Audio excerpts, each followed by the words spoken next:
Cả implant bên dưới thì thầy bảo là gần như không bao giờ thấy cái gậy của dưới đây kết nối này rất là mạnh. Đấy phần kết nối giữa hai bất và implant. If I have a fracture of a tooth, it's just like in a removable denture. We just have to fix it and put another one. Nếu mà chúng ta gãy cái vít kết nối giữa phục hình với cái abutment ấy, thì chúng ta chỉ đơn giản chúng ta tháo bỏ cái abutment cũ ra và thay một cái khác vào là được. Okay, now we have seen the surgical part of it. Now we enter in the prosthetic part, starting with the provisional. How we do the provisional or immediate prosthesis in the same day. Bây giờ chúng ta sẽ vào cái protocol của cái bước chúng ta làm một phục hình tạm trong cùng một ngày cho bệnh nhân. So we have a case, the 4 implants, the impression with fertilization. Chúng ta có ca cắm vô những implant được liên kết và để chuẩn bị lấy dấu ở đây. And the impression goes to the lab. Goes to the lab, and the first thing the lab does is to put artificial gingiva. Thì sau khi gửi cái dấu này về xưởng thì xưởng đầu tiên sẽ đổ cái lợi giả vào cho cái mẫu hàm. Artificial gingiva, the stone model, then he put 2 cylinders on the anterior implants to do that wax ring that I showed before. This. Thì sau khi mà xưởng đổ thêm thạch cao lên trên cái lợi giả thì họ sẽ đổ ra cái mẫu, họ sẽ kết nối hai cái cylinder vào hai cái implant thẳng ở vùng đằng trước, và họ sẽ làm ra một cái sáp cắn giống như sáng nay thầy đã chỉ cho mọi người. So this is a wax that it's fixed on the 2 anterior implants. The screws, okay, we have 2 cylinders, and I go to the mouth and I screw to the 2 anterior implants. Thì cái sáp cắn này sẽ tựa trên hai cái implant đằng trước, nó hai cái lỗ để chúng ta vặn hai cái vít vào hai cái implant bên dưới. So this is very important because it's stabilized, so I don't have errors. Cái này rất quan trọng, rất là hay, bởi vì là cái sáp cắn này được cố định ở trong miệng nên nó không bị di chuyển và không tạo ra những cái lỗ. And then I work on these walks with all the items that we talked before, like midline, lip support, plane, vertical dimension, everything. Thì sau khi có sáp cắn, chúng ta sẽ đo đạc những cái thông số, ví dụ như là đường giữa, nâng đỡ môi, mặt phẳng khớp cắn, kích thước dọc từ mặt dưới. Then we have intermaxillary registration, we have the bite. These go back to the lab, and the lab can have the models in the articulator. So after that, the technician chooses the cylinder, provisional cylinder, and this reinforcement with metal wire.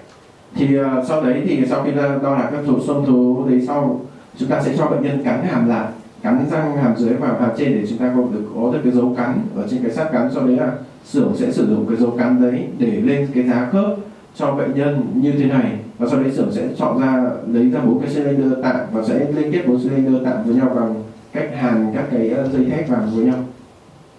And then start placing the teeth, like in a removable denture. Okay? Và bắt đầu họ đặt răng lên giống như làm cái hàm tháo lọc.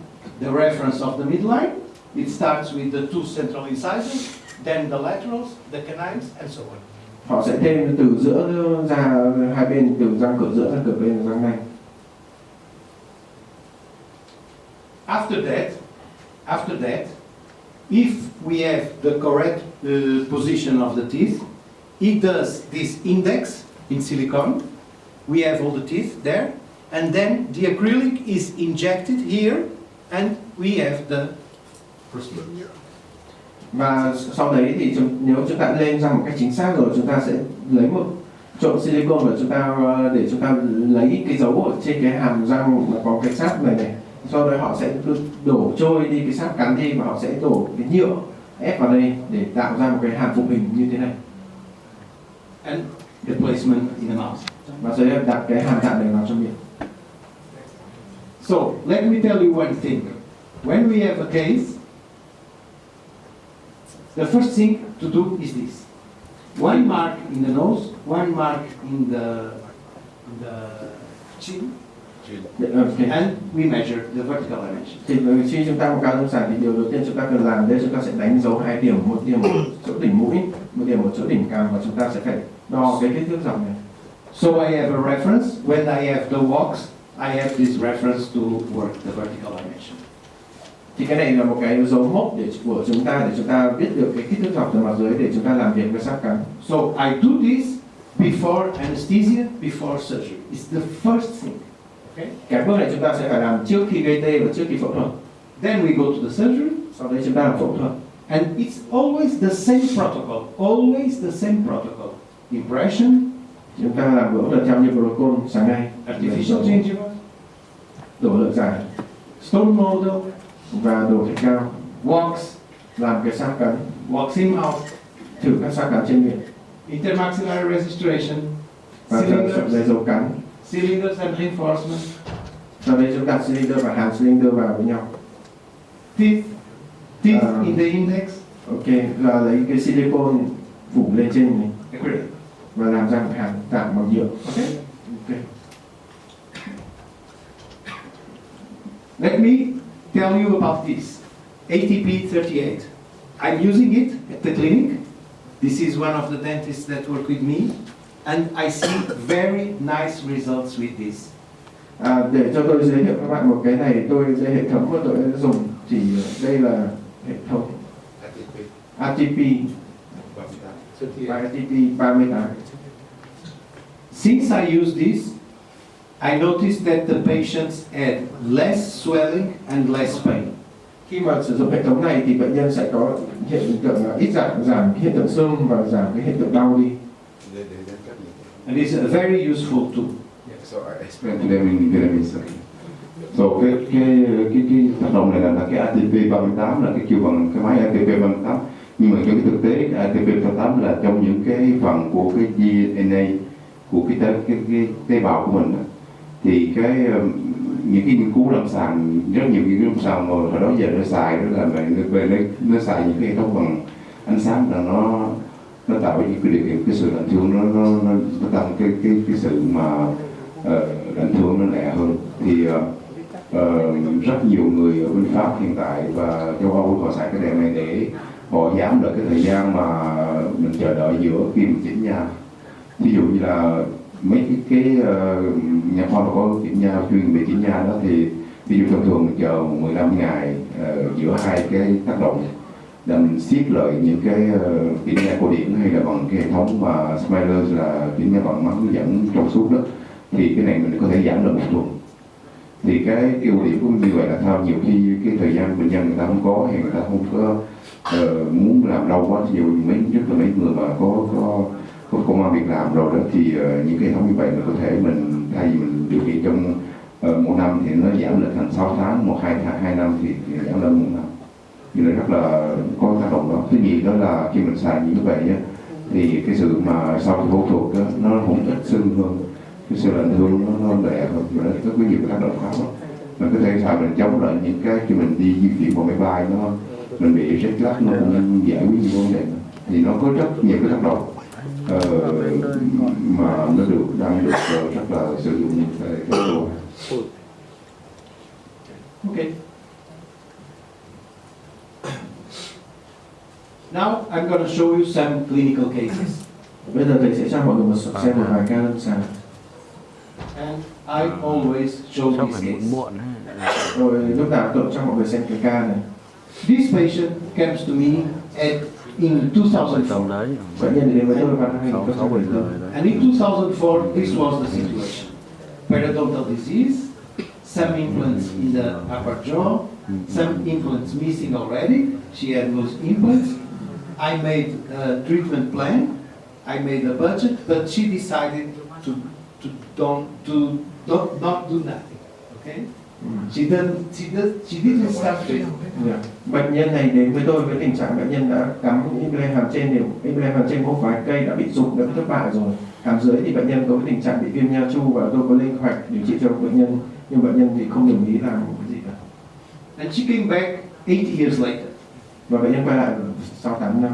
In 2012. In 2012, with more implant loss, Thì and she was kind of desperate and tell me, please do something for me. And this is strange because I always show this case because it's the first time and the only time that between I do the X-ray and she enters my office, It's like 2 minutes. The X-ray, it's not real because she loses this implant. Yes, on walking. Thì đây vừa rồi sau 8 năm quay lại thì bệnh nhân dựng lên một vài cái implant. Thì cái này rất là hay là khi bệnh nhân vừa chụp phim thì mọi người có thấy được bên kia, khi lúc chụp phim thì vẫn còn một vài implant ở cung một, nhưng sau khi chụp phim xong vừa đi vào chỗ người khám thì ngay lập tức mấy cái implant đã rụng luôn. So, I see the smile, I see that I have gum, so I have to cut. This is a redo case, and these cases we must redo. It's not easy because we have to take implants, put another implants on, and Thì chúng ta thấy đường cười đây, bệnh nhân đường cười cao thì chúng ta sẽ phải cắt xương và chúng ta phải tháo implant ra. Ca này thì cũng không phải ca đơn giản vì chúng ta phải vừa tháo được implant vừa đặt implant mới. sometimes we have infections in the bone, so had to remove implants, cut the bone, and do follow. Và cho những ca này tôi đã phải tháo implant, cắt xương và sau đấy là phần phôi. And these are the provisionals. Và đây là hình ảnh hàn tạng tức thì cho bệnh nhân. Okay, another case. This case is, there are cases where people have all the teeth, but we have to extract all. Đây một ca khác, ca này thì bệnh nhân có đủ răng nhưng mà chúng ta đều phải nhổ hết toàn bộ. Because we can save nothing here. We have a lot of infections, it's a mess. Bởi vì đây không có răng nào có thể giữ được vì có quá nhiều nhiễm trùng. And we see intraoral. Đây hình ảnh trong miệng của bệnh nhân. And I show you this case because we have this big infection here on this molar. Ở đây thì vùng răng hàm lớn có một cái nhiễm trùng rất là lớn, thậm chí Close relation to the nerve. rất gần với cả thần kinh. And we had a cyst. Và thậm chí có một cái nang ở đây. I have to remove. Mà tôi phải lấy ra. And after removal of the cyst, it was possible to see the nerve. Và sau khi bóc cái nang ra chúng ta có thể thấy cái dây thần kinh. This is when I realized that the nerve exists. Đấy là thời khắc tôi biết rằng cái dây thần kinh có tồn tại. And here you see the bimaxillary rehabilitation. Và đây chúng ta thấy đấy đã phục hồi chức năng cho hai hàm. Another case.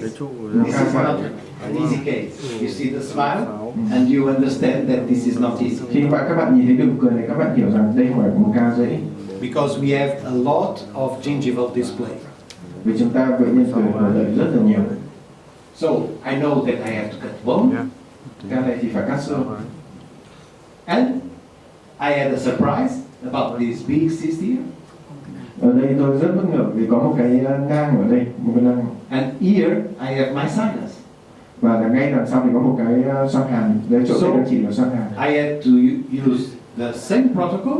It's the same, and the implant is going through this all of the lesion, but no problem because there is bicortical anchorage here and here. Thì cây implant của tôi vẫn sử dụng theo protocol cũ, tôi sẽ bắt buộc tôi phải cắm xuyên qua cái khuyết hở xương này, nhưng mà cũng không có vấn đề gì cả bởi vì cây implant của tôi được tựa trên hai cái bản xương vỏ, một cái bản xương vỏ phần phía dưới và bản xương vỏ ở phía trên. I want you to understand that what is important is the stability of the implant. If I have good primary stability, I can go on with the treatment, no problem at all. Okay? This implant has good stability, bicortical, here and there. So what I have to do is to fill this space with the bone. Ok.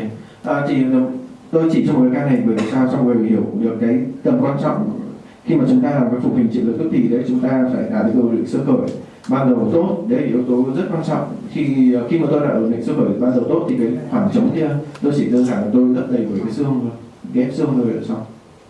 Cái này là mình nhớ mạnh là khi mà xài những cái rất là dài và phía sau đó thì mình tận dụng cái sự mà khẳng định đầu tiên của mình dựa vô cái hai cái xương vỏ như cái đỉnh xương và xương vỏ trên cái đáy xương. Cái từ nó nói đúng không? Ok. Of course, that I show some advanced cases, not for beginners, but this is the way that I have to show you the possibilities of this protocol. This is a kind of treatment that gives you a large options in treating patients. Thì đây là một trong những ca lâm sàng có phải dành cho những người bắt đầu và những ca lâm sàng nó mức độ khó tương đối cao, nhưng mà tôi cho các bạn xem để các bạn biết được cái khả năng thì chúng ta điều trị với hệ thống follow này thì nó có thể mở rộng đến mức nào. You see, it's a big implant. So we go through the cyst and no problem because I have a big implant with good primary stability. Bạn có thể thấy cái cây bên đây tôi rất là dài và to, nó cắm xuyên qua cái huyết ổ xương, nhưng mà tôi đã ổn định xương khởi tốt. And as I have enough space, I can give the patient a provisional with 12 teeth up and lower. Bởi vì là khi tôi cắm lệch, cắm nghiêng ra sau thì tôi đã tạo được cái khoảng phục hình rất là tốt, nên bệnh nhân có thể sử dụng một cái hàm tạo với 12 răng ở mỗi hàm. And this is the smile. Đây là đường cười của bệnh nhân sau khi làm. Okay, another case, periodontal case, diabetic patient. Đây ca bệnh nhân có bệnh lý nha chu và bệnh đái tháo đường, các bệnh huyết. There are a lot of cases that are full extraction cases. I'm not an extractionist doctor, okay? Let me tell you that I am conservative, but in these cases we have nothing to do. Thì thầy nói cho mọi người biết thầy không phải bác sĩ chuyên nhổ răng, nhưng mà chúng ta có rất nhiều ca lâm sàng chúng ta phải đối mặt rằng chúng ta phải nhổ bỏ hết toàn bộ các răng vì các răng này không có thể giữ lại được nữa. So, in these cases, we have a lot of holes in the bone, Yes. a lot of infection. We have to clean very well the bone. Okay? Trên đây một ca lâm sàng này chúng ta thấy chúng ta đã nhổ ra và có rất nhiều nhổ răng ở đây và chúng ta sẽ phải làm sạch rất cẩn thận để lấy sạch hết toàn bộ cái ổ nhiễm trùng ở đây. And see the difference before and after the Đây là trước và regularization. sau một khi mà chúng ta nạo bỏ hết toàn bộ See the difference? cái ổ nhiễm trùng, các bạn có thấy sự khác biệt không? Okay. The guiding position, Chúng ta đặt cái gai vào, always start with the posteriors, lúc nào cũng cắm im lên đằng sau trước, then the anteriors, rồi cắm im lên vùng đằng trước, impression, lấy dấu. and it's always the same. Nó cũng Always the tương same tự. protocol. Đúng rồi, bộ protocol tương tự. And we have the provisional, you see? Và chúng ta có cái hàm tạm cho bệnh nhân. And we must have flexibility in taking decisions. For example, here I have space to go to the first molar.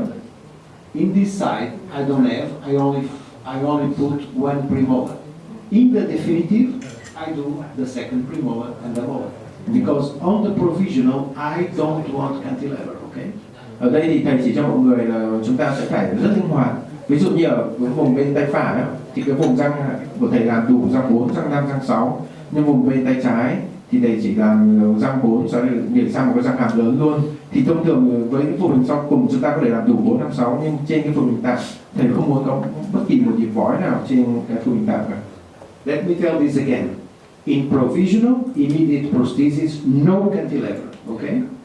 In definitive, there is no problem. Definitive, always 12 teeth, okay? Yeah. If I have one teeth in cantilever, no problem, because in definitive, I have the structure, as we will see further. Thầy nhắc lại cho mọi người một lần nữa, với phục hình tạm chúng ta sẽ không làm bất kỳ một nhịp vói nào. Còn với phục hình sau cùng thì chúng ta có làm một nhịp vói ra đằng sau thì nó không vấn đề gì cả, vì nó lúc đấy cái phục hình của chúng ta, cái cấu trúc nâng đỡ nó rất là tốt rồi. Tí nữa thầy sẽ chỉ cho mọi người xem. And we see, this is provisional, okay? Đây chỉ là tạm thôi mọi người nhé. And look, always this aspect of being convex, not concave, okay? Yeah. Thì bao giờ thầy chỉ cho mọi người cái profile mặt trong của cái phục hình của chúng ta, lúc nào nó cũng phải là dạng lõm chứ không phải dạng lồi của mình. And there is one important thing. Don't think that because it's provisional, you don't have to do a good prosthesis. It's very important that is a very good, nice provisional prosthesis. It's very important for the success of the treatment. Mọi người phải lưu ý rằng cái phục hình tạm này chúng ta không thể làm một cách sơ sài qua loa được, mà chúng ta phải làm một phục hình tạm rất là đẹp.